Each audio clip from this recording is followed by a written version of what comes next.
ಶ್ರೀ ಲಕ್ಷ್ಮೀ ದೇವಿ ದೇವಸ್ಥಾನದ ಉದ್ಘಾಟನಾ ಸಮಾರಂಭದಲ್ಲಿ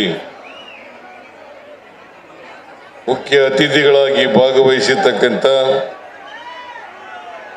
ಮೈಸೂರು ಜಿಲ್ಲಾ ಉಸ್ತುವಾರಿ ಸಚಿವರು ಹಾಗೂ ಸಮಾಜ ಕಲ್ಯಾಣ ಇಲಾಖೆಯ ಸಚಿವರು ಆದಂಥ ಡಾಕ್ಟರ್ ಎಸ್.ಸಿ. ಮಹದೇವಪ್ಪ ಅವರ ಈ ಸಮಾರಂಭದ ಅಧ್ಯಕ್ಷರು, ಈ ಕ್ಷೇತ್ರದ ಶಾಸಕರು ಆದಂಥ ಶ್ರೀ ಅನಿಲ್ ಚಿಕ್ಕಮಾಧವ್ ಅವರ, ಲೋಕಸಭಾ ಸದಸ್ಯರಾದಂಥ ಶ್ರೀ ಸುನೀಲ್ ಬೋಸ್ ಅವರ, KR ನಗರ ಶಾಸಕರಾದಂಥ ಶ್ರೀ ರವಿಶಂಕರ್ ಅವರ, ಗುಂಡ್ಲುಪೇಟೆ ಶಾಸಕರಾದಂಥ ಶ್ರೀ ಗಣೇಶ್ ಪ್ರಸಾದ್ ಅವರ, ಮೇಲ್ಮನೆಯ ಸದಸ್ಯರಾದಂಥ ಶ್ರೀ ಡಾಕ್ಟರ್ ತಿಮ್ಮಯ್ಯ ಅವರ,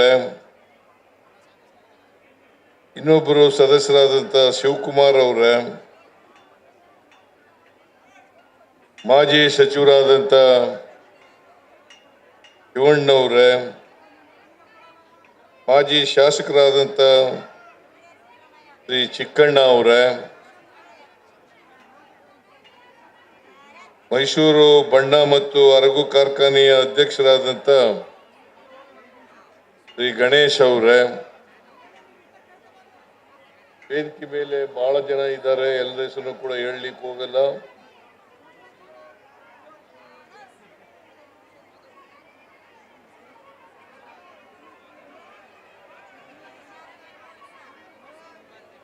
ಎಲ್ಲರ ಹೆಸರು ಹೇಳಕ್ ಹೋಗೋದು ಬಹಳ ಸಮಯ ಆಗುತ್ತೆ. ಅದರಿಂದ ವೇದಿಕೆ ಮೇಲೆ ಆಸೀನರಾಗಿರ್ತಕ್ಕಂಥ ಎಲ್ಲ ಆಹ್ವಾನಿತ ಗಣ್ಯರೇ, ತಿರುಮಳ್ಳಿ ಮತ್ತು ಬೇರೆ ಗ್ರಾಮಗಳಿಂದ ಆಗಮಿಸಿರ್ತಕ್ಕಂಥ ಆತ್ಮೀಯ ಅಣ್ಣ ತಮ್ಮಂದಿರೇ, ಅಕ್ಕ ತಂಗಿಯರೇ, ಎಲ್ಲ ಯುವಕ ಮಿತ್ರರೇ,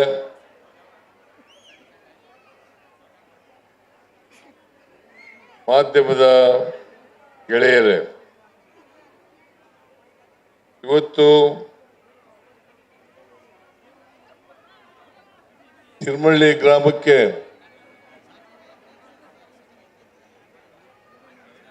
ನಾವೆಲ್ಲರೂ ಕೂಡ ಆಗಮಿಸಿದಾಗ ತಿರುಮಳ್ಳಿ ಗ್ರಾಮದ ಜನತೆ ಮತ್ತು ಬೇರೆಯವರು ಬಹಳ ಅದ್ದೂರಿ ಸ್ವಾಗತವನ್ನು ಕೊಟ್ಟಿದ್ದೀರಿ. ಅದಕ್ಕೋಸ್ಕರ ನಿಮ್ಮೆಲ್ಲರಿಗೂ ಕೂಡ ಹೃತ್ಪೂರ್ವಕವಾದಂಥ ಧನ್ಯವಾದಗಳನ್ನು ಹೇಳಲಿಕ್ಕೆ ಬಯಸ್ತಾ ಇದ್ದೇನೆ.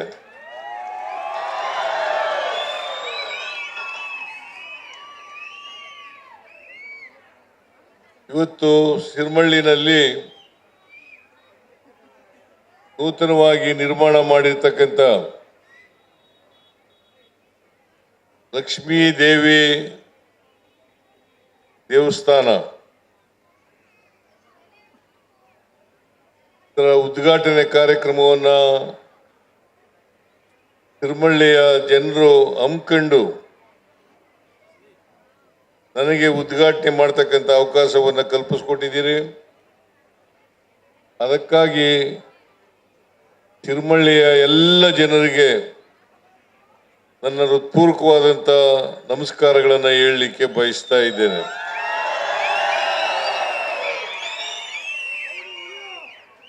ಲಕ್ಷ್ಮೀ ದೇವಿಯ ಉದ್ಘಾಟನೆಯನ್ನ ಅತ್ಯಂತ ಸಂತೋಷದಿಂದ ನೆರವೇರಿಸಿದ್ದೇನೆ ಅಂತಕ್ಕಂಥ ಮಾತುಗಳನ್ನ ಈ ಸಂದರ್ಭದಲ್ಲಿ ಹೇಳಲಿಕ್ಕೆ ಬಯಸ್ತಾ ಇದ್ದೇನೆ.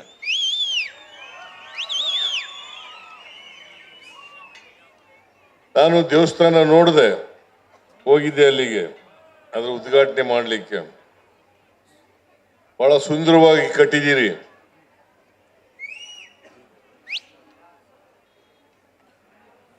ಅದಕ್ಕೋಸ್ಕರ ತಿರುಮಳಿಯ ಎಲ್ಲ ಜನರಿಗೆ ನನ್ನ ನಮಸ್ಕಾರಗಳನ್ನು ಹೇಳಲಿಕ್ಕೆ ಬಯಸ್ತಾ ಇದ್ದೇನೆ.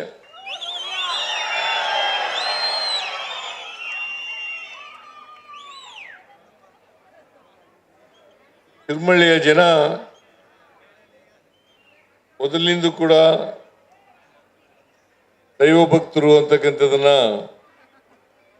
ನಾನು ತಿಳ್ಕೊಂಡಿದ್ದೇನೆ. ಈಗಲೂ ಕೂಡ ನಿಮ್ಮ ದೈವ ಭಕ್ತಿಯನ್ನ ಈ ದೇವಸ್ಥಾನ ನಿರ್ಮಾಣ ಮಾಡೋದ್ರ ಮೂಲಕ ವ್ಯಕ್ತ ಮಾಡಿದ್ದೀರಿ ಅಂತಕ್ಕಂಥ ಮಾತುಗಳನ್ನ ಈ ಸಂದರ್ಭದಲ್ಲಿ ಹೇಳಲಿಕ್ಕೆ ಬಯಸ್ತಾ ಇದ್ದೇನೆ. ಮೊದಲಿನಿಂದಲೂ ಕೂಡ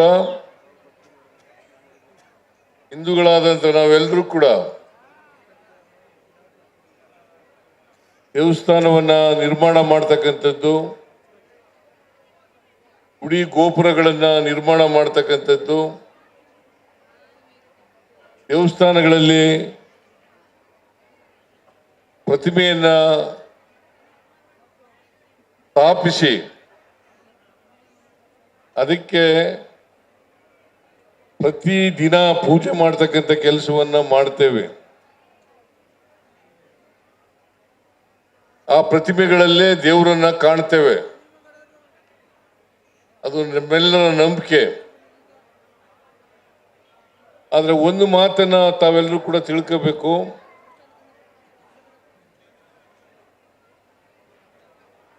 ದೇವರು ದೇವಸ್ಥಾನಕ್ಕೆ ಸೀಮಿತವಾಗಿ ಇರಲ್ಲ.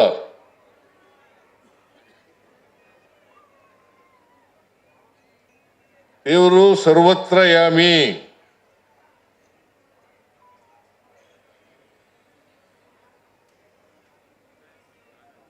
ಹಾಗಾಗಿ ದೇವರು ಎಲ್ಲ ಕಡೆ ಇದ್ದಾನೆ.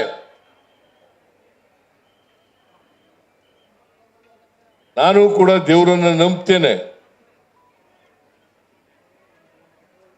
ಆದ್ರೆ ದೇವಸ್ಥಾನದಲ್ಲಿ ಮಾತ್ರ ದೇವರು ಇರ್ತಾನೆ ಅಂತ ನಂಬ್ಕೊಂಡಿಲ್ಲ ನಾನು.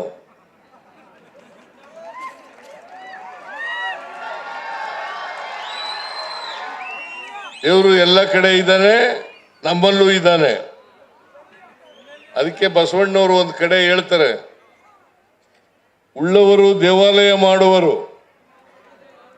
ನಾನೇನು ಮಾಡಲಿ ಬಡವನಯ್ಯ, ನನ್ನ ಕಾಲೇ ಕಂಬ, ದೇಹವೇ ದೇಗುಲ, ಇರವೇ ವನ್ನ ಕಳಸವಯ್ಯ ಕೂಡಲ ಸಂಗಮ ದೇವ.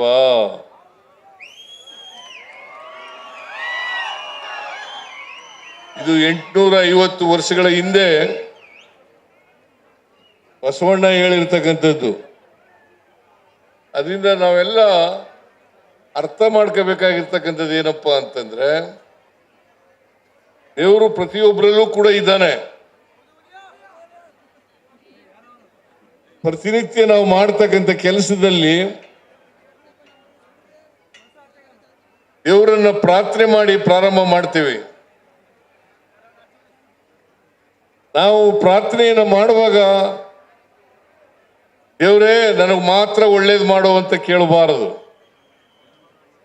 ಬೇರೆಯವ್ರಿಗೂ ಒಳ್ಳೇದು ಮಾಡಬೇಕು, ನನಗೂ ಒಳ್ಳೇದು ಮಾಡಬೇಕು ಅಂತ ಕೇಳ್ಕೊಂಡಾಗ ಮಾತ್ರ ದೇವರು ನಿಮಗೆ ಒಳ್ಳೇದು ಮಾಡ್ತಾನೆ ಹೊರತು ಇಲ್ಲದೆ ಹೋದರೆ ಒಳ್ಳೇದು ಮಾಡಲ್ಲ. ನಾವೆಲ್ಲ ಮಾನವರು.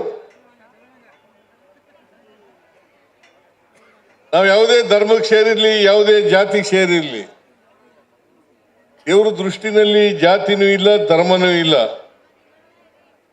ನಾವು ಮಾಡ್ಕೊಂಡಿರ್ತಕ್ಕಂಥದ್ದು ಜಾತಿ ಧರ್ಮ, ಹೆಣ್ಣು ಗಂಡು ಅಂತ ನಾವು ಮಾಡ್ಕೊಂಡಿರ್ತಕ್ಕಂಥದ್ದು. ಅದರಿಂದ ಎಲ್ಲರೂ ದೇವರು ಇದ್ದಾನೆ, ದೇವರ ದೃಷ್ಟಿನಲ್ಲಿ ಎಲ್ಲರೂ ಸಮಾನರು, ಎಲ್ಲರೂ ಸಮಾನವಾಗಿ ಕಾಣ್ತಾನೆ ಅಂತಕ್ಕಂಥದನ್ನ ತಾವು ಅರ್ಥ ಮಾಡ್ಕೋಬೇಕಾಗ್ತದೆ. ನಮ್ಮಲ್ಲಿ ಅನೇಕ ಪಟ್ಟಭದ್ರ ಹಿತಾಸಕ್ತರಿದ್ದಾರೆ ಸಮಾಜದಲ್ಲಿ. ಯಾಕಂತಂದ್ರೆ ಬಡವರು ಬಡವರಾಗೇ ಇರಬೇಕು, ಜಾತಿ ಬದಲಾವಣೆ ಆಗಬಾರ್ದು,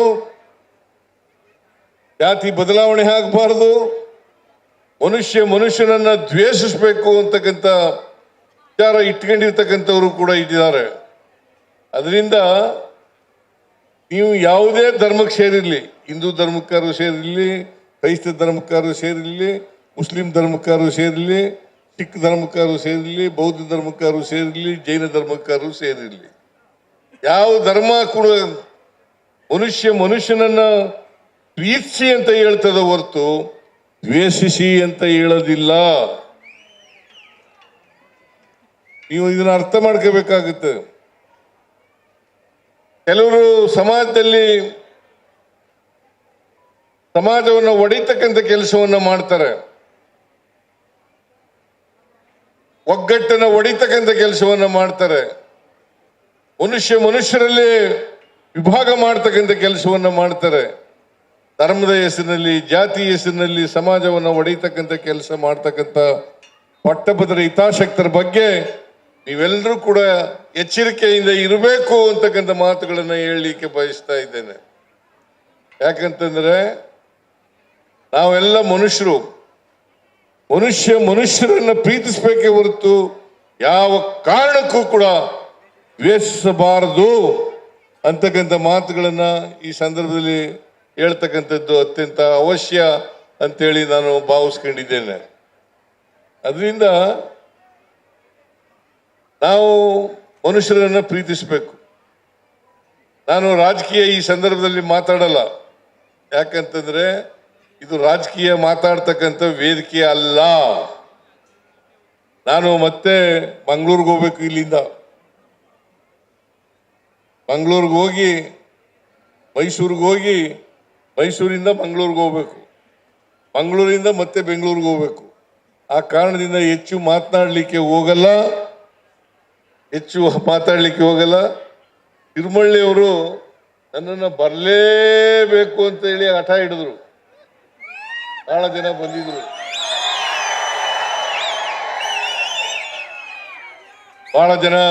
ಬಂದಿದ್ರು.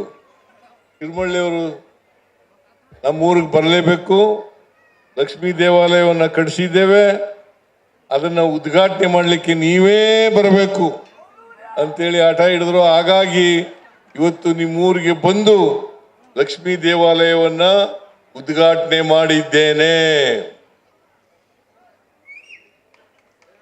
ನೀವೆಲ್ಲರೂ ಕೂಡ ಒಂದು ರೀತಿ ಹಬ್ಬದ ರೀತಿಯಲ್ಲಿ, ಜಾತ್ರೆ ರೀತಿಯಲ್ಲಿ ಜಾತ್ರೆ ಮಾಡಿದ್ದೀರಿ, ಬಹಳ ಸಂತೋಷ.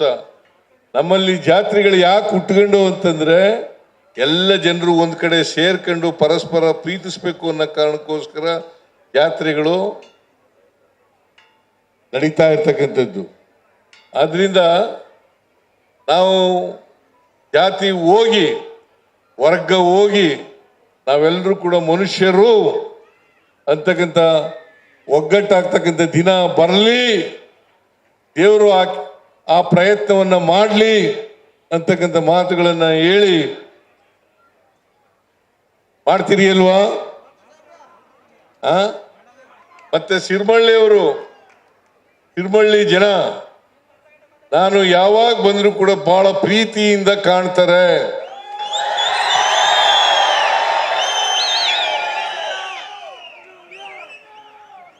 ಬಹಳ ಪ್ರೀತಿಯಿಂದ ಕಾಣ್ತಾರೆ. ಈ ಪ್ರೀತಿಗೆ ಬೆಲೆ ಕಟ್ಟಲಿಕ್ಕೆ ಸಾಧ್ಯ ಆಗಲ್ಲ. ಅಷ್ಟೇ ಅಲ್ಲ, ನಾನು ಯಾವ ಪಾರ್ಟಿನಲ್ಲಿ ಇರ್ತೀನಿ, ಯಾರಿಗೆ ಓಟ್ ಹಾಕಿ ಅಂತ ಹೇಳ್ತೀನಿ, ಅದೇ ರೀತಿ ಬಹಳ ವರ್ಷಗಳಿಂದ ಮಾಡ್ಕೊ ಬಂದಿದ್ದೀರಿ. ಅದಕ್ಕೋಸ್ಕರ ಸಿರಿಮಳ್ಳಿಯ ಎಲ್ಲ ಜನರಿಗೆ ಹೃತ್ಪೂರ್ವಕವಾದಂತ ನಮಸ್ಕಾರಗಳನ್ನ ಹೇಳಲಿಕ್ಕೆ ಬಯಸ್ತಾ ಇದ್ದೇನೆ. ಒಳ್ಳೆ ಶಾಸಕರನ್ನ ಆಯ್ಕೆ ಮಾಡ್ಕೊಂಡಿದ್ದೀರಿ. ಅನಿಲ್ ಚಿಕ್ಕಮಾದು,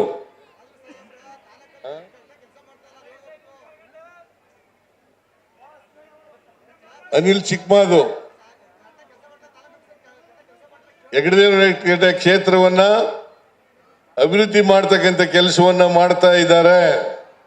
ಅವರಿಗೆ ಸಂಪೂರ್ಣ ಬೆಂಬಲವನ್ನ ಸಹಾಯವನ್ನ ನಾನು ಮಾಡ್ತೇನೆ ಅಂತಕ್ಕಂಥ ಮಾತುಗಳನ್ನ ಈ ಸಂದರ್ಭದಲ್ಲಿ ಹೇಳಲಿಕ್ಕೆ ಬಯಸ್ತಾ ಇದ್ದೇನೆ. ಈಗಾಗಲೇ ಅನೇಕ ಅಭಿವೃದ್ಧಿ ಕೆಲಸಗಳನ್ನ ಮಾಡಿದ್ದಾರೆ, ಮುಂದೆನೂ ಕೂಡ ಮಾಡ್ತಾರೆ ಅಂತಕ್ಕಂಥ ನಂಬಿಕೆ ವಿಶ್ವಾಸ ಇದೆ ಅಂತಕ್ಕಂಥ ಮಾತುಗಳನ್ನ ಹೇಳಿ ಅನೇಕ ಮನವಿಗಳನ್ನ ಕೊಟ್ಟಿದ್ದೀರಿ. ಆ ಮನವಿಗಳನ್ನೆಲ್ಲ ಈಗಲೇ ಹೇಳಲಿಕ್ಕಾಗಲ್ಲ, ನಾನು ಓದಿಲ್ಲ ಅವನ್ನ. ಆ ಮನವಿಗಳನ್ನೆಲ್ಲ ಹಂತ ಹಂತವಾಗಿ ಬಗೆಹರಿಸಿಕೊಡ್ತೇನೆ ಅಂತಕ್ಕಂಥ ಮಾತುಗಳನ್ನ ಈ ಸಂದರ್ಭದಲ್ಲಿ ಹೇಳಲಿಕ್ಕೆ ಬಯಸ್ತಾ ಇದ್ದೇನೆ. ತಿರುಮಳ್ಳಿ ಗ್ರಾಮದಲ್ಲಿ ಏನೇನು ಹೇಳಿದ್ದೀರಿ ಅವೆಲ್ಲವೂ ಕೂಡ ಪಟ್ಟಿ ಮಾಡ್ಕೊಂಡು ಅವುಗಳನ್ನ ಬಗೆಹರಿಸಿಕೊಡ್ತಕ್ಕಂಥ ಕೆಲಸವನ್ನ ಮಾಡ್ತೇನೆ. ಬೇರೆ ಊರಿನವರು ಕೂಡ ಕೊಟ್ಟಿದ್ದಾರೆ.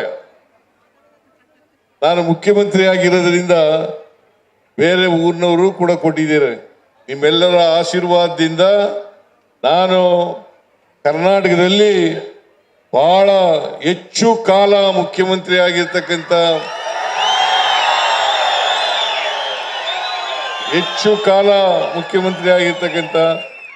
ಕರ್ನಾಟಕದಲ್ಲಿ ಹೆಚ್ಚು ಬಜೆಟ್ಗಳನ್ನ ಆಯವ್ಯಯಗಳನ್ನು ಮಂಡಿಸಿರ್ತಕ್ಕಂಥ ಮುಖ್ಯಮಂತ್ರಿ ನಿಮ್ಮ ಆಶೀರ್ವಾದದಿಂದ, ಕರ್ನಾಟಕ ಜನತೆಯ ಆಶೀರ್ವಾದದಿಂದ ಇದು ಸಾಧ್ಯ ಆಗಿರ್ತಕ್ಕಂಥದ್ದು. ಇದು ಸಿದ್ದರಾಮಯ್ಯನ ಸಾಧನೆ ಅಲ್ಲ, ನಿಮ್ಮೆಲ್ಲರ ಆಶೀರ್ವಾದ ಅಂತಕ್ಕಂಥ ಮಾತುಗಳನ್ನು ಹೇಳಲಿಕ್ಕೆ ಬಯಸ್ತೇನೆ. ನಾನು 2 ಸಾರಿ ಮುಖ್ಯಮಂತ್ರಿ ಆಗಬೇಕಾದ್ರೆ 17 ಬಾರಿ ಈ ರಾಜ್ಯದ ಆಯವ್ಯಯವನ್ನ ಮಂಡಿಸಬೇಕಾದ್ರೆ ಅದಕ್ಕೆ ನೀವೆಲ್ಲರೂ ಕೂಡ ಕಾರಣ ಅಂತಕ್ಕಂಥ ಮಾತುಗಳನ್ನ ಹೇಳಲಿಕ್ಕೆ ಬಯಸ್ತೇನೆ. ಜೊತೆಗೆ ಈ ರಾಜ್ಯದ ಜನರು ಕೂಡ ಕಾರಣ ಅಂತಕ್ಕಂಥ ಮಾತುಗಳನ್ನ ಹೇಳಲಿಕ್ಕೆ ಬಯಸ್ತಾ ಇದ್ದೇನೆ. ಲಕ್ಷ್ಮೀ ದೇವಿ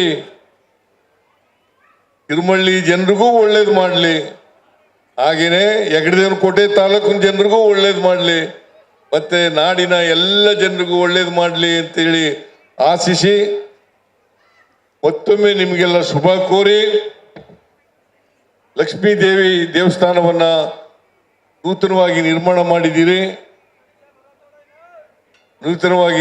ಮಾಡಿದ್ದೀರಿ. ಅದನ್ನ ಅತ್ಯಂತ ಸಂತೋಷದಿಂದ ಉದ್ಘಾಟನೆ ಮಾಡಿದ್ದೇನೆ ಅಂತ ಹೇಳ್ತಾ ನನ್ನ ಮಾತುಗಳನ್ನು ಮುಗಿಸ್ತೇನೆ. ಜೈ ಹಿಂದ್,